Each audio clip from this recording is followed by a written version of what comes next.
किए। अरे झूठ आप नहीं, आप बोल रहे हो, मैं नहीं बोलता झूठ, आप गलत कह रहे हो, झूठ आप बोलते हैं, हमें झूठ बता रहे हैं। बताइए, बताए, बेकार की बात कर रहे हैं। इरफान सिंह, किसी और को छेड़ियो, मुझे छेड़ने की कोशिश मत करो। दूसरा एक बात बता, जिसे जाना हो चला जा, जिसे सुनना हो सुन ले। आदरणीय अध्यक्ष जी, सम्मानित संचालक बंधु, मंचासीन डॉक्टर संजीव बालियान जी, माननीय मंत्री भारत सरकार, भाई सुभाष मलिक जी, चौधरी मांगेराम जी अध्यक्ष सहारनपुर, भाई गौरव जी, भाई उमेश मलिक जी, हमारे बीच में उपस्थित श्री SK वर्मा जी, रिटायर्ड IAS, और हरियाणा और दूसरी जगह से आए, और उत्तर प्रदेश की भी जिन लोगों को मैं नहीं जानता, उन सबको मैं नाम ना लेकर के सम्मानित मंच, पूजा के योग्य मातृशक्ति और बहादुरी और कर्तव्यनिष्ठा, ईमानदारी और चरित्र के प्रतीक बिरादरी के सरदारों, नौजवान साथी, बहुत अच्छा आयोजन आपने किया। और जैसा कि आपने बताया कि गौरव जी ने बड़ा आपको सहयोग किया, गौरव जी का भी धन्यवाद और आप लोगों का भी धन्यवाद। मैं बहुत विद्वान व्यक्ति नहीं हूं, सूदा जाट हूं, तो थोड़ी बात कहूंगा। चूंकि भाट नहीं जाट हूं मैं, चारण गाथा तो गाऊंगा नहीं, पर सच्चाई को कहने का प्रयास करूंगा। दोस्तों, आज हम बड़े विकट समय में जी रहे हैं। हम लोगों को अच्छा लगता है जब हम शहर में गुजरते हैं तो डॉक्टरों के बोर्ड जो देखते हैं उस पर हमारे भाइयों के, हमारे बच्चों के नाम उस पर अंकित हैं। आज मेरठ हो, मुजफ्फरनगर हो, गाजियाबाद हो, MS, MD, DM, सब जगह जाट के लड़कों के नाम हैं। परंतु अब दुर्भाग्य ये होगा कि अब शायद MBBS की पढ़ाई भी आपका लड़का नहीं कर पाएगा। आपकी आर्थिक स्थिति नहीं है ऐसी कि आप MBBS की पढ़ाई करा पाए। मुझे हाथ उठा करके बताओ कितने यहाँ चौधरी साहिबान ऐसे हैं जिनके क्रेडिट कार्ड नहीं है? बताओ हाथ उठा करके, कौन सा जिसका क्रेडिट कार्ड नहीं है? कोई एक दो होगा, एक हाथ उठा, 5 हाथ उठ गए। और ऐसे कितने हैं जो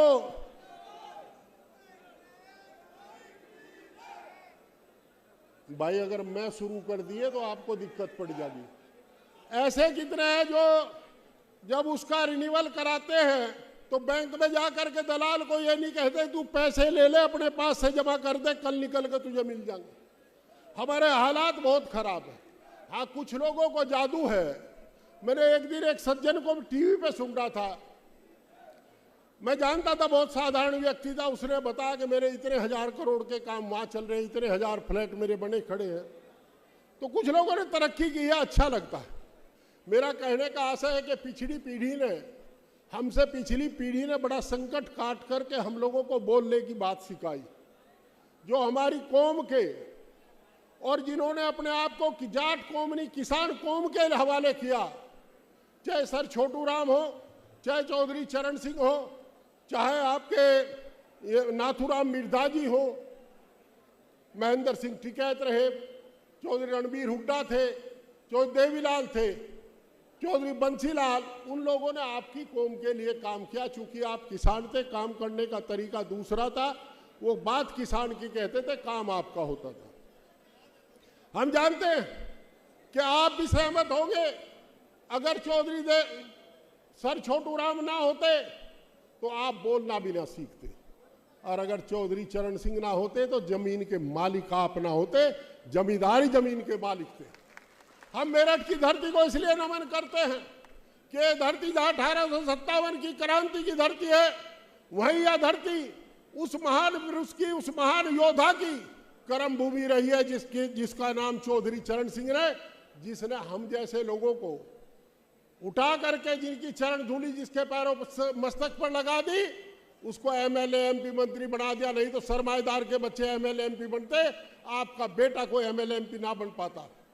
ये दूसरी बात है हम जब ये फोटो देखते हैं तो मैं सबको नमन करता हूं, और अजीत सिंह जी का फोटो जब सामने आता है तो मेरे याद आता है कि अगर चौधरी अजीत सिंह ना होते तो गन्ने का क्या होता, गन्ने का क्या होता।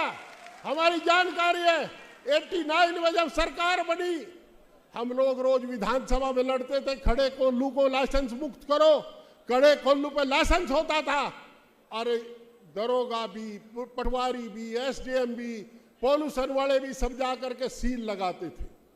अब वह तागे की सील किसान के कोल्लू पे लगा रहे, हाथ लग गया, वह सील टूट गई, फिर एक मुकदमा और होता था, सील टूट गई।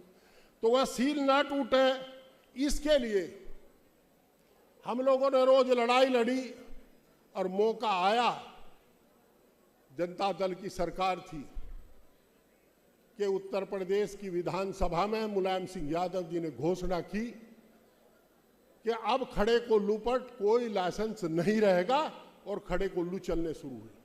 उसके बाद हम लोगों का मन नहीं भरा, चौधरी अजीत सिंह जी से अनुरोध किया, हम लोग जनवरी तक, मैं 85 के बाद की बात बता रहा, 89 की, जनवरी तक ये इसलिए घूमते थे कि क्रय केंद्र, परचेज सेंटर कौन से गांव में लगेगा, और जनवरी तक परचेज सेंटर लगवाते थे, मई में लाठी ले करके मील में बैठते थे कि जब तक गन्ना किसान का खेत में रहेगा आपका मील बंद नहीं होगा।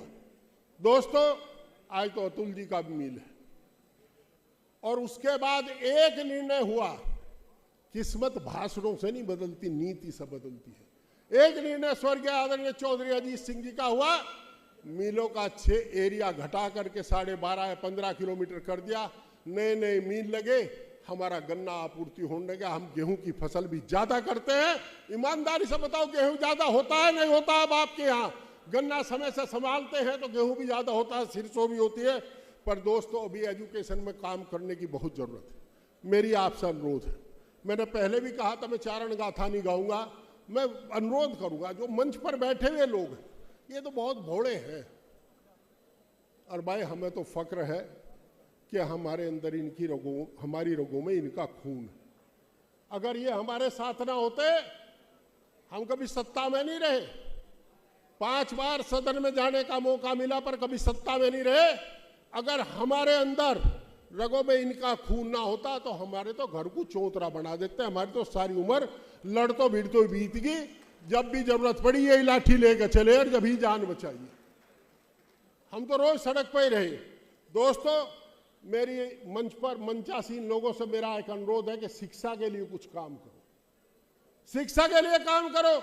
अभी मैं आ रहा था, नौजवान नाच रहे थे, डीजे बज रहा था, मेरे मन से आंसू निकले।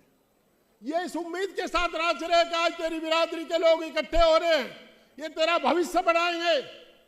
और मुझे 74 का याद आया, मैं बीएससी में था 74 में। 75 में हमारे यहाँ बलराम जाखड़ जी आए, हम स्टूडेंट थे, खिलाड़ी थे, बहुत लंबा चौड़ा भाषण दिया। ये कहा कि शहर के बच्चे के चेहरे पर उतनी हमारे बच्चे के चेहरे पर चमक नहीं है, उसके जूते पर चमक है। हमने सोचा आज तो कुछ दे करके जाएंगे जाट डिग्री कॉलेज में, पर आखिर में उन्होंने कह दिया जय हिंद। तो मेरा अग्रणी लोगों से करबद्ध प्रार्थना है, ये सम्मेलन रोज होने लगे, लोग उभरे हैं, जय हिंद कह के ना जाइयो, कुछ ना कुछ इनके एजुकेशन का इंतजाम करो।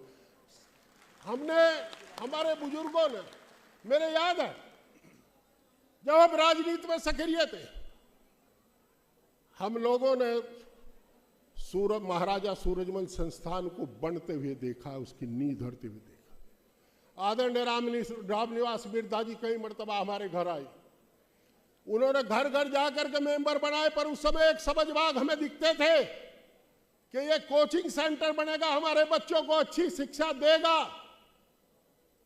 दोस्तों बुरा मत मानना, राजस्थान हरियाणा हमसे बहुत आगे है। हमने हरियाणा के 2 चीफ मिनिस्टर के बड़ा करीब रह करके देखा है। समर्थक आकर कहता मेरे छोरे ने 12वीं कर ली, 14वीं कर ली, इसे ला दे कहीं। और आप पूछिए जरा, बताइए हम लोगों को, आपको, हमें आत्ममंथन करना होगा। हम नेता हैं, आप आईएएस रिटायर्ड भी यहां बैठे हैं। जब हमारी चल रही थी हमने कितने लोगों को रोजगार दिया, कितने लोगों को नौकरी दी? अरे लड़िए बेचारे, आवाज उठा रहे इसलिए उठा रहे कि हम इनका कुछ करेंगे, और हम भाषण दे करके चले जाएंगे।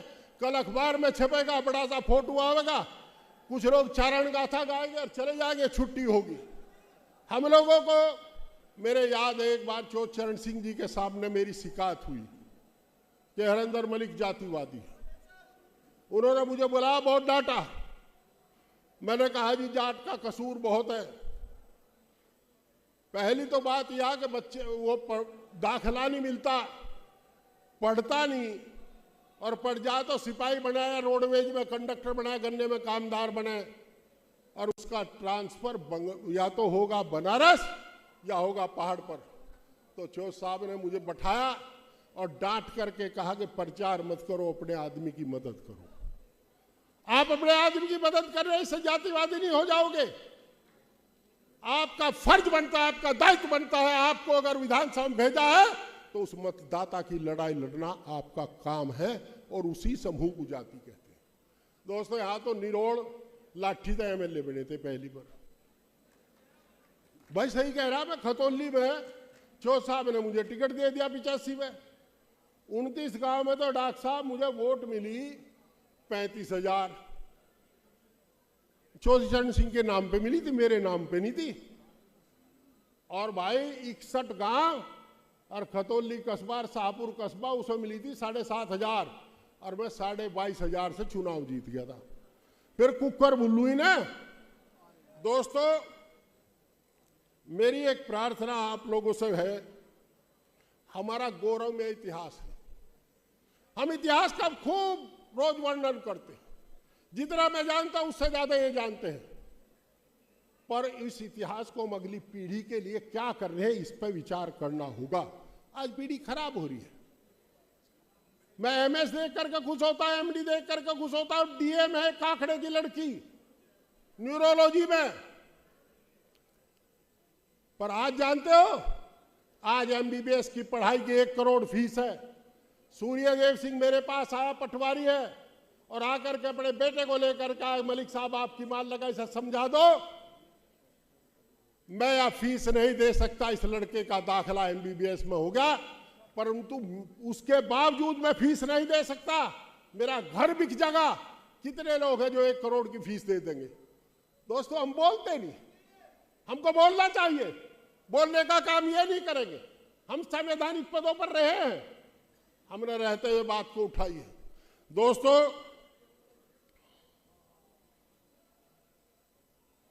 मैं कुछ लीक कर आया था, भूल जाओ, इसमें दिखता नहीं अंधेरे से मैं।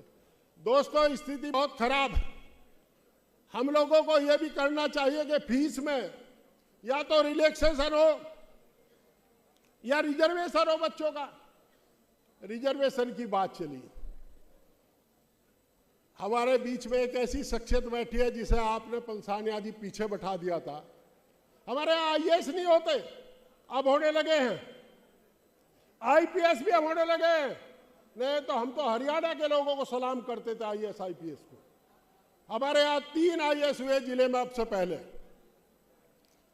आईपीएस तो रघुवंशी जी भी हुए। पहले राजेंद्र कुमार जी थे, भोक्कर के चौधरी बलवंत सिंह जी के बेटे, अनिल जी के पिताजी। फिर एसके वर्मा जी हुए और डॉक्टर यशपाल सिंह हुए।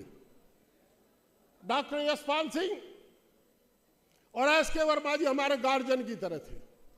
14 जुलाई 1995 को मैंने उत्तर प्रदेश की विधानसभा में और प्रोफेसर किरण पाल सिंह जी ने आज मुझे जिनसे मिलने जाना हो इसलिए जल्दी कहा था। उत्तर प्रदेश की सूबाई असेंबली में हमने एक प्रस्ताव रखा, 2 प्रस्ताव रखे गैर सरकारी संकल्प के रूप में।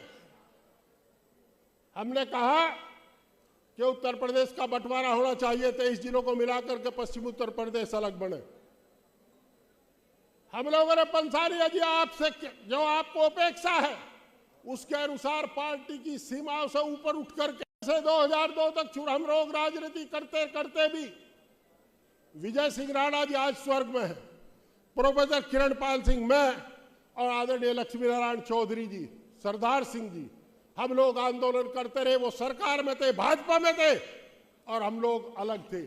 राजनाथ सिंह जी की मीटिंग हुई कोसी कला में जाट आरक्षण की, बड़ी मीटिंग थी जाट महासभा की, हमने अपने पार्टी के नेताओं को कहा कि हम उस मीटिंग में जाना चाहते हैं। उन्होंने मेरे से पूछा बताने आए हो या पूछने आए हो? हमने कहा झूठ नहीं बोलते, बताने आए हैं, पूछने नहीं आए।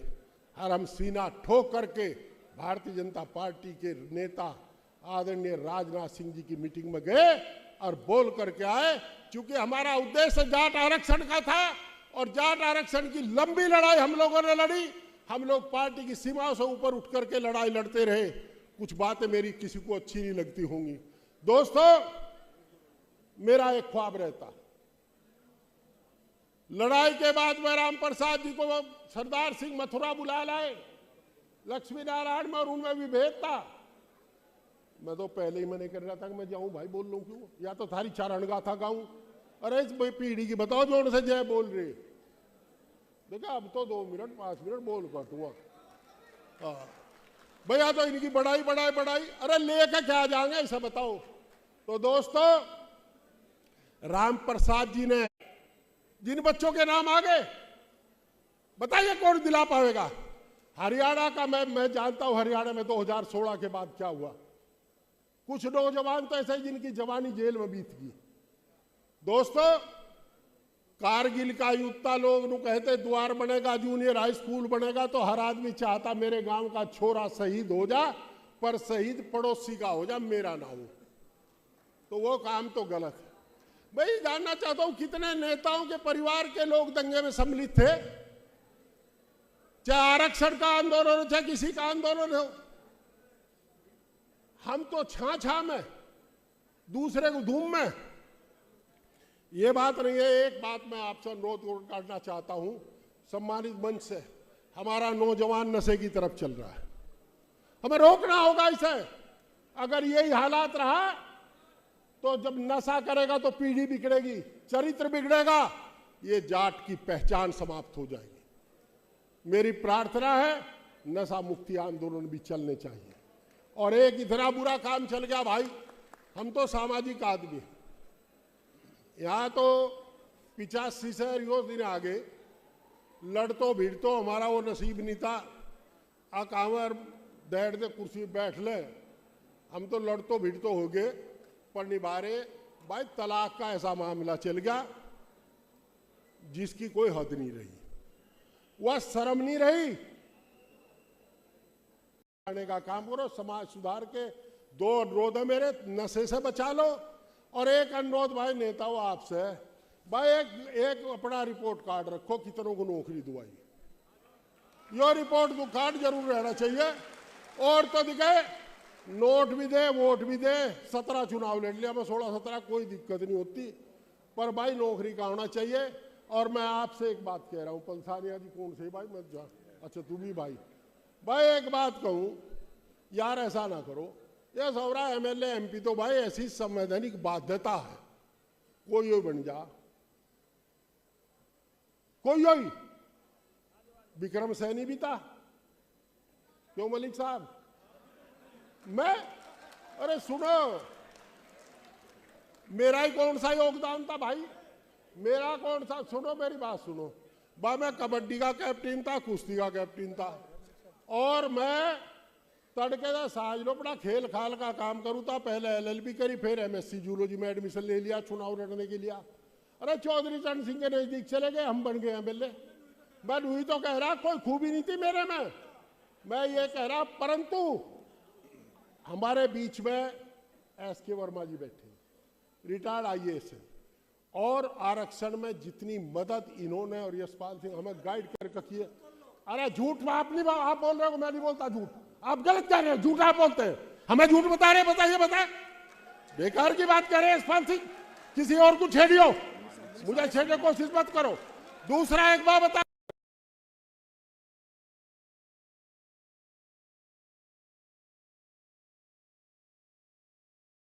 ये जयप्रकाश हरियाणा JP और हम गए, और बाद में अजीत सिंह जी और भूपेंद्र हुड्डा जी ने मिलकर के, सीसरा मोड़ा ने मिलकर के आरक्षण कराया। भाई आगे बुलाइयो ना हमें। बहुत बहुत धन्यवाद भाई, आपका भी आभार कि आप लोगों ने कहा और जो है उनका भी, पर जिंदगी में झूठ नहीं बोला। झूठ बोलता तो मैं भी 420 होता। जाट एकता जिंदाबाद।